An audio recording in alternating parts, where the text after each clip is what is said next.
जायचं का कवा पारायण बसल्यावर बघू बाबा.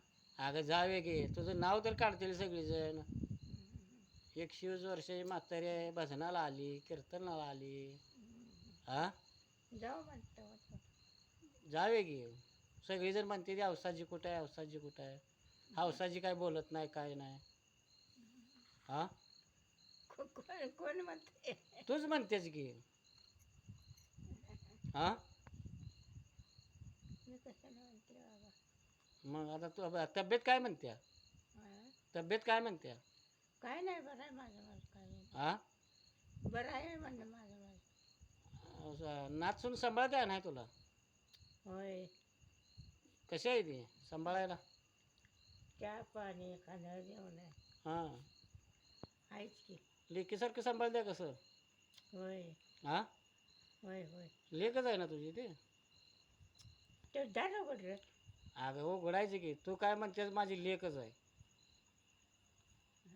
हा लेकच आहे म्हणत्या आणि परत विसरत्या का. काय नाही. मग चहा पाणी देतंय, जेवण खाणं देतंय, आणि करते बघते सगळं. बाकीचं काय नाही. काय नाही. चहा करून देतंय. हां आणि काय पाहिजे. बाकीचं काय नाही. काय करते. दुसरं काय दिवस कसं बार बार करायला. ते नव टाळ येणा कुठं घातला होता. हा? टाळ येणा टाळ कुठं दिलता म्हण की तू. एकटा पंढरपुरात दिंडीत एक दिला तर हां एक गावात दिला. बर मांडीवर माझ्या मांडीवर बसल्यावर मांडीवर 500 रुपये होतं. हं.